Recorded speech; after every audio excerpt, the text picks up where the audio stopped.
फरायसालि गखांनायनि उनाव न' फारसे थांनो ओंखारनायाव फरायसालिनि लांगोनायाव 5 थाखोनि फरायसाया गोब्राब जाब्रबथायाव जोखोम। उदालगुरि जिल्लानि खाग्राबारि आउटपस्टनि सिङाव थानाय उत्तर नावबान्धागुदि फरायसालिनि सासे 5 थाखोआव फरायबाय थानाय फरायसाया फरायसालि गखांनायनि उनाव न' फारसे थांनो नागिरनायाव फरायसालिनि लांगोना सेराव बिफा भबेश डेका आरो बिमा अनिता डेकानि सासेल' आंगो फिसाज्ला मिनमय डेकाया बाङालिपारानिफ्राय दैमाकुसि फारसे फैनाय गोख्रैथिजों खारनाय AS25FC 5042 नम्बरनि गंसे गारिया मिनमय डेकाखौ जाब्रबथाय खालामो। जाब्रबथाय जाखांनायनि उनाव मिनमय डेकाखौ सुख्लाय देहा फाहामसालियाव थिसनो।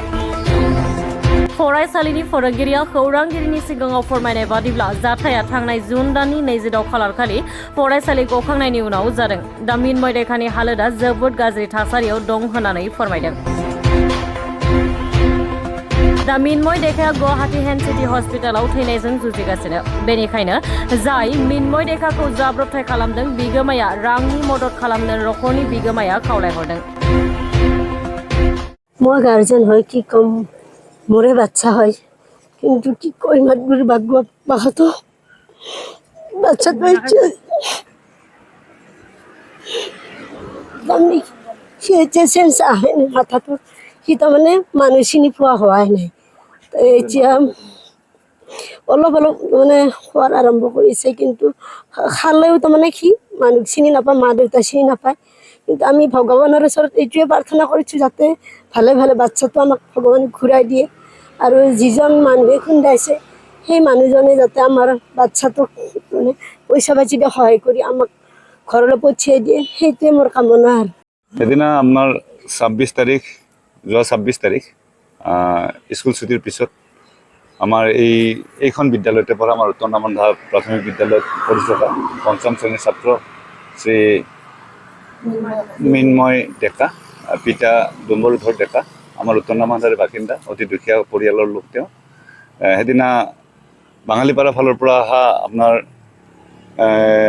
এখন DI গাড়ীখনৰ নম্বৰ হ'ল AS25FC 5042 এই নম্বৰৰ গাড়ীখনে তীব্ৰ বেগেৰে আহি স্কুল পাৰ হৈ থকা এই ৰোড ক্ৰছ কৰি থকা অৱস্থাত ল'ৰাটোক খুন্দিয়াই দিয়ে প্ৰচণ্ড খুন্দা খাই মোটামুটি 50 ফুটমান দূৰত ল'ৰাটো ছিটিকি পৰে ল'ৰাটো মুমূৰ্ষ অৱস্থাত ততাতৈয়াকৈ আমি প্ৰথমে সোৱাগপুৰ বিবেকানন্দ মেডিকেল হস্পিটেললৈ লৈ যাওঁ তাতে তেখেতসকলে লগে লগে উন্নত চিকিৎসাৰ বাবে ৰঙিয়া স্বস্তি মেডিকেললৈ প্ৰেৰণ কৰে স্বস্তি মেডিকেলত এদিন এক ৰাতি থকাৰ পিছতো ল'ৰাটো মানে সুস্থ নোহোৱাত তেতিয়া তেওঁলোকে গুৱাহাটী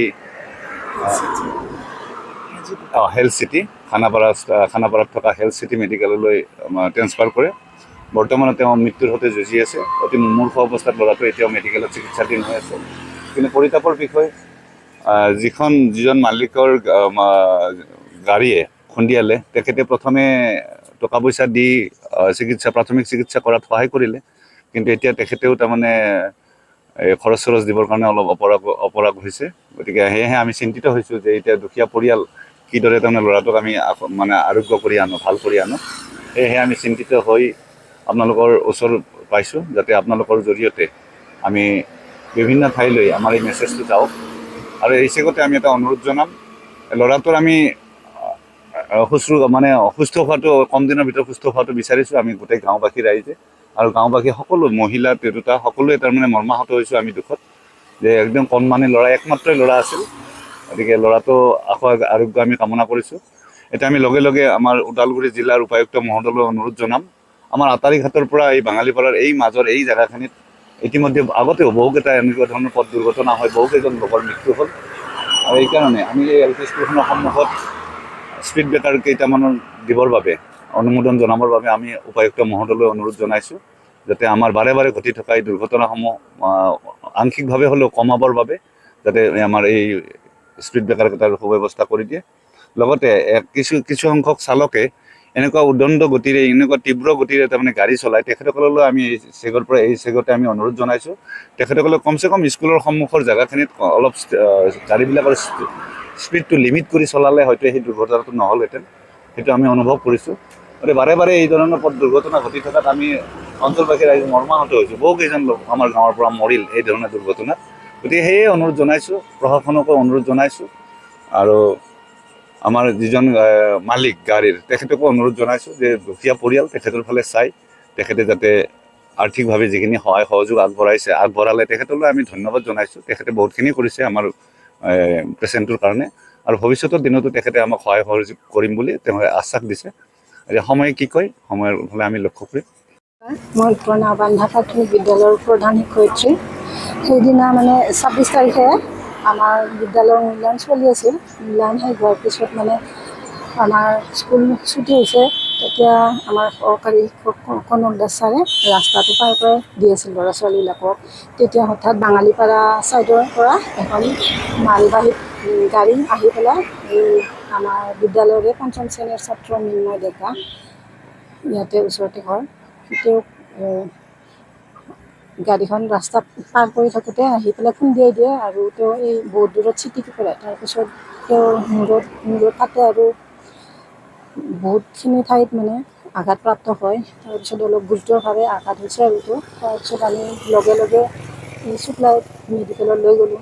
তাতে ক'লে তেওঁলোকে ইয়াতে চিকিৎসা কৰিব নোৱাৰি, আমি চিটি স্কেন কৰিব লাগিব বুলি গুৱাহাটীত নিব দিছিলে। তাৰপিছত তেওঁলোকৰ ঘৰৰ মানুহে ৰঙিয়াত লৈ গ'ল ষষ্ঠী মেডিকেলত। তাৰপিছত তাতে এদিন ৰখাৰ পিছত ইমান মানে ভাল হোৱা নাই। তাৰপিছত গুৱাহাটীলৈকে লৈ গৈছে, হেল্থ চিটি মেডিকেলত লৈ গৈছে, প্ৰাইভেট হস্পিটেল। তাৰপিছত এতিয়া অকণমান সুস্থ হোৱা বুলি গম পাইছোঁ, কিন্তু তেওঁৰ মাতটো এতিয়ালৈকে মাত দিব পৰা হোৱা নাই আৰু স্মৃতি শক্তিটো ঘূৰি অহা নাই মানে। সেইকাৰণে আমি তেওঁ সোনকালে আৰোগ্য হোৱাটো কামনা কৰিছোঁ। আৰু দিনাখনে কি হ'ব, ছাৰে স্কুল পাৰ কৰি দি আছিল। পাৰ কৰি থকা সময়ত তীব্ৰবেগী বাহন এখনে আহি পেলাই কি ল'ৰাজনক খুন্দিয়াই পেলাই কি হয়তো 6-7 ফুটমান দূৰত পেলাই থৈ গৈছিল। তাৰ কাৰণে এতিয়া চিকিৎসা কৰি আছে, কিন্তু চিকিৎসা উন্নত ভাৱৰ কৰি পেলাই মাত দিব পৰা নাই। এতিয়ালৈকে মাত ঘূৰাই নাই ল'ৰাটো। গতিকে আমাৰ ওচৰৰ বুলি পেলাই কিবা ঘৰৰ বুলি, আমি গাঁৱৰ বুলি পেলাই গোটেইখিনিয়ে কৈছোঁ যাতে আমাক ল'ৰাটো সুস্থ কৰি পেলাই আমাৰ ঘৰলৈকে পঠাই দিয়ে।